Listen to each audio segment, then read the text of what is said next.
Oi, gente! Aqui é Sabrina, professora de Química do Faceduca, e nós vamos começar mais uma videoaula hoje. Lembrando aí do Instagram e do canal aqui no YouTube do Faceduca, seguir a gente aqui lá no Instagram, curtir aí nossos vídeos, para acompanhar aí o nosso conteúdo. Bom, gente, o equilíbrio químico é o nosso assunto de hoje. E para começar esse assunto, a gente vai pensar nas reações químicas. E a gente vai recordar que a estrutura das reações químicas ela é dada pelo seguinte: a gente vai ter reagentes dando origem a produtos. No entanto, muitas vezes esses produtos podem se decompor e voltar à forma inicial que eles tinham. Então, eles vão voltar ao que eram antes, aos reagentes. Esse tipo de reação é denominada reversível. Então, os reagentes vão dar origem a produtos e esses produtos podem se decompor em reagentes novamente. E aí, nesse tipo de reação, a gente vai ter, então, a direção direta e a direção inversa. A direta seria a que os reagentes dão origem aos produtos. E a direção inversa vai ser a que os produtos dão origem aos reagentes de volta. Então, a gente vai pensar no seguinte. Com esse conceito, a gente vai pensar que a velocidade da reação direta é diferente da velocidade da reação inversa, certo? Porque pensa só, se eu coloquei num recipiente um pouquinho de base de NaOH e um pouquinho de ácido de HCl, eles vão começar a reagir. Então, vai começar a ter um pouco de produto.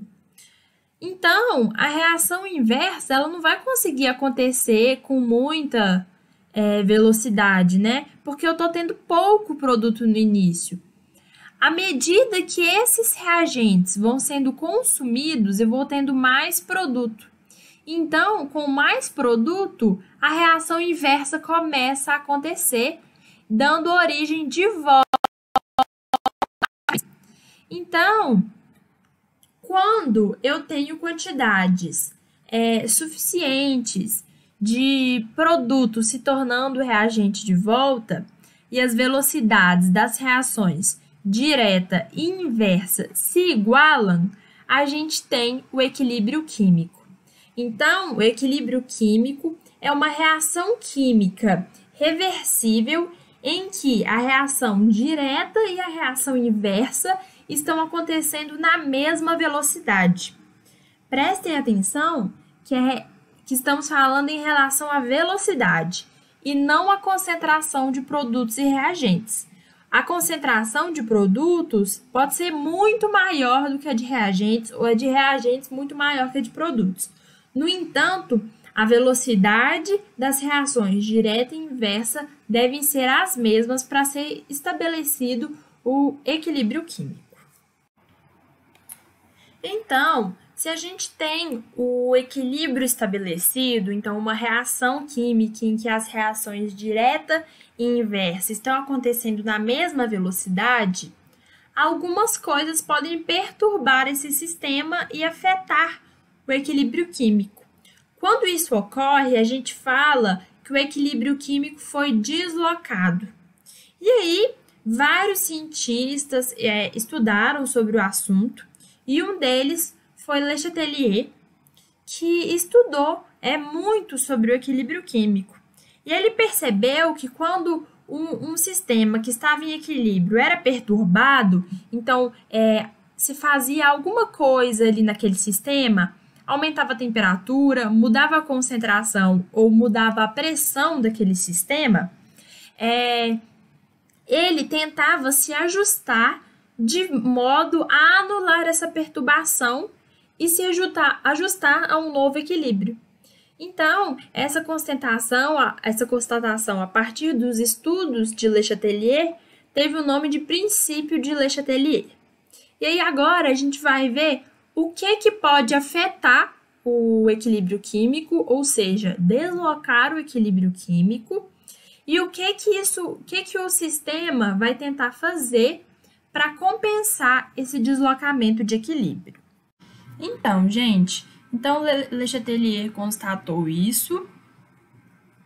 E aí a gente vai ver quais fatores vão deslocar o equilíbrio. Ou seja, o que a gente vai fazer numa reação que vai fazer com que essa reação que estava em equilíbrio desloque esse equilíbrio. Porque é meio que a ideia de que se você tirar algo dali ou acrescentar algo ou fizer alguma mudança naquele sistema em reação, ele vai tentar se ajustar para compensar. Então, a gente vai falar de 3 fatores, que vão ser a concentração, a temperatura e a pressão que aquele sistema está ali submetido. Então, vamos pensar na primeira coisa, vai ser a concentração. Então, vamos pensar só.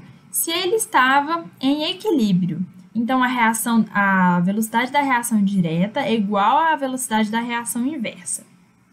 No entanto, se eu aumentei a concentração de NaOH, eu fui lá e acrescentei mais NaOH, eu vou alterar o equilíbrio químico, eu vou afetar o equilíbrio químico. O que o sistema vai fazer para compensar esse aumento de NaOH?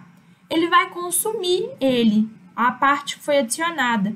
De que forma? Gerando produtos. Então, se eu acrescentar mais reagente, tanto NaOH quanto HCl, a tendência do sistema é deslocar o equilíbrio para a direita, dando preferência, deslocando o equilíbrio na direção da produção dos produtos. Então, eu posso pensar da mesma forma no inverso.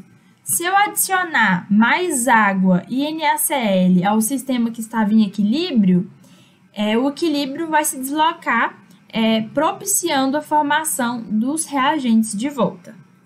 E se eu retirar algo desse sistema? Então, se antes eu tinha uma quantidade de NaOH que estava em equilíbrio aqui nessa reação, e eu tiro uma quantidade, então, eu estou afetando o equilíbrio também. Como eu tirei, o sistema vai querer compensar. Então, o que ele vai acontecer? O equilíbrio vai deslocar de forma a produzir mais NaOH de novo, tá? Então, sempre tentem pensar nisso. Eu adicionei mais NaOH, de que forma que o sistema vai tentar compensar esse excesso? Produzindo mais produto. Eu adicionei mais produto, como que o sistema vai tentar compensar? Ele vai deslocar para os reagentes. Eu tirei algum composto, como que o sistema vai tentar compensar? Produzindo esse composto. Então, sempre tem que analisar neste sentido. Para analisar a questão da temperatura, a gente precisa observar se a reação é endotérmica ou exotérmica. Vocês viram esses conceitos nas aulas anteriores do Gustavo sobre termoquímica. Para relembrar aí, uma reação endotérmica é aquela que absorve calor, ou seja, ela absorve energia. Enquanto que a reação exotérmica é a reação que emite calor para o meio, né? Ela solta calor, vamos dizer assim. Não é certo falar desse jeito, mas ela perde calor durante o seu processo. Então, se eu fornecer calor para uma reação endotérmica, ela vai ser propiciada, enquanto que se eu diminuir a temperatura de uma reação exotérmica, essa reação vai ser propiciada. Uma coisa que a gente tem que ter em mente é que se a reação direta é endotérmica, a reação inversa é exotérmica.